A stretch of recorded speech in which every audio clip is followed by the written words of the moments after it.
আসসালামু আলাইকুম। এক আপুর রিকোয়েস্টের কারণে আমি এই ড্রেসটা কাটিং করেছিলাম, তো কাটিং ভিডিও তোমাদের সঙ্গে শেয়ার করেছি।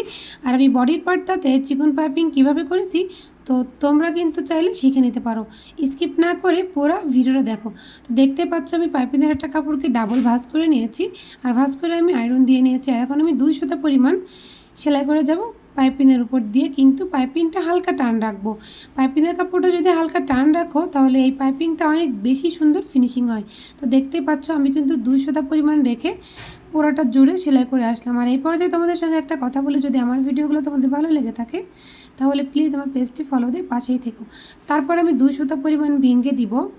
আমি যতটুকু পাইপিং তোমরা চওড়া করতে চাও তোমরা এখান থেকে সেই অনুযায়ী কিন্তু তোমাদের ইচ্ছা মতো করে নিতে পারবে। যতটুকু চিকন রাখতে চাও অতটুকু পরিমাণ ভেতরে কাপড়টা বেশি দিয়ে দিবে, আর যদি একটু চওড়া রাখতে চাও তাহলে একটু চওড়া করে ভাঁজ দিয়ে তারপর সেলাইটা করবে। মানে তোমরা যেরকমটা চাও তোমরা কিন্তু সেরকমটাই করতে পারবে। তো দেখতে পাচ্ছ আমি কিন্তু ভাঁজ দিয়ে দিয়ে সেলাই করে আসতেছি।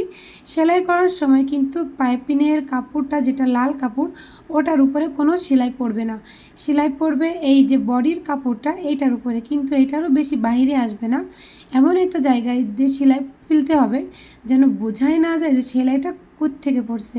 পাইপিংয়ের কাপড়েও যাবে না, আবার বডির কাপড়েও কিন্তু সেলাইটা ওইভাবে দেখা যাবে না। একেবারে কিনার মানে দুইটা কাপড়ের মাঝ বরাবর সেলাইটা ফেলতে হবে, তাহলে পাইপিংয়ের মানে ফিনিশিংটা খুব বেশি সুন্দর হবে। তো দেখতে পাচ্ছ আমার কিন্তু পাইপিং করা শেষ, এটা হবে ড্রেসের ফাইনাল লুক। তো কেমন লাগলো কমেন্ট করে বলে যাও। আল্লাহ।